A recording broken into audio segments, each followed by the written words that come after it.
تمام افغانیوں کی بات نہیں کریں، لیکن انفارچونیٹلی ہم نے دیکھا ہے کہ جو افغان پناہ گزین ہیں انہی کے روپ میں رہنے والے کچھ ایسے بلیک شیپس ہیں جنہوں نے سہولت کاری بھی فراہم کی، جنہوں نے ان تمام لوگوں کو ایک سیف پیسج بھی دیا اور پھر یہاں پہ باقاعدہ طور پہ ان کی مدد کرتے رہے کہ کس طرح سے پاکستان میں انفارچونیٹ جو انسیڈنٹ ہوتے رہے دہشت گردی کے وہ ہو سکتے تھے۔ اس سے پچھلا جو فیز تھا اس میں ہم نے ایلیگل افغانس کو یہاں سے نکالا تھا، دیٹ واز مینڈیٹری۔ یہ بھی ایک حقیقت تھی کہ پچھلے سالوں میں جو حملے ہوئے ہیں اس میں سے 90% جو اٹیکس ہوتے ہیں 90% پلس جو اٹیکس ہوتے ہیں اس میں افغانز انوالوڈ ہوتے ہیں۔ ایک ہے یہ اسپیکٹ اس کا کہ واپس بھیج سکتے ہیں، ٹرانزٹ ٹریڈ بند کر سکتے ہیں، دوسرا آپشن ہے۔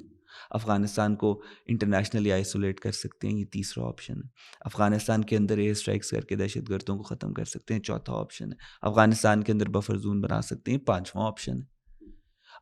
ہم فارن پالیسی اتنی اسٹرینتھن کر سکتے ہیں کہ افغانس کے لیے پرابلم کریٹ کریں، یہ چھٹا آپشن ہے۔ کون سی ایک مینٹیلٹی ہے جو کہ وہ بجائے احسان ماننے کے پاکستان کے الٹا پاکستان کو ہی سناتے ہیں؟ افغانستان کے متعلق اگر آپ یہ دیکھیں کہ افغانستان کے ساتھ جو پاکستان کے تعلقات پہلے بھی رہے ہیں اور اب بھی جو ہیں، اس میں جو ڈیٹرنٹ ہے، ہم اگر یہ کہیں کہ وہ ہمارے ساتھ لائل رہیں گے یا ان کو رہنا چاہیے، تو وہ ہماری طرف پہ سادگی ہے، عام زبان میں نمک حرامی کہتے ہیں۔ سو بیسیکلی افغان ریفیوجیز جو واپس جا رہے ہیں اس کی قصوروار افغان حکومت ہے۔ اشرف غنی کے دور میں، حامد کرزئی کے دور میں ایک پروپیگنڈا ہوتا رہا سوشل میڈیا پہ بھی، مین اسٹریم میڈیا پہ بھی، کہ پاکستان کو تو اس کے ڈالرز مل رہے ہیں۔ بھئی اگر پاکستان کو اتنے ڈالر مل رہے ہیں، وہ ڈالر اپنے پاس آپ کیوں نہیں رکھ لیتے؟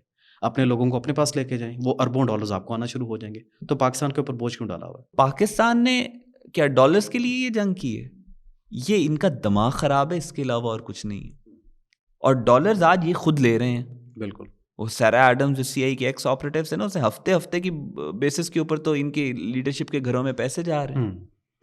سو ظاہر ہے پیسے یہ لے رہے ہیں، امریکہ کے ساتھ ڈیلنگ یہ کر رہے ہیں، ڈالروں کے لیے ہمیشہ سے یہ لڑتے رہے ہیں۔ وہ کہتے ہیں نا پروپیگنڈا ہمارے خلاف، پروپیگنڈا ہمارے خلاف کیا، پاکستان نے ڈالرز کے لیے نہیں کیا۔ تم نے دہشت گردی پاکستان میں ڈالرز کے لیے کروائی، ہمیشہ سے کروا رہے، ہمیشہ سے کروا رہے۔ پاکستان نے کبھی دہشت گردی کروائی ہے افغانستان؟ بالکل بھی نہیں، بالکل بھی نہیں۔ پاکستان نے ہر پلیٹ فارم پہ سپورٹ کیا، وہ بے شک اقوام متحدہ کا ہو، یورپی یونین کا ہو، OIC ہو، GCC ہو۔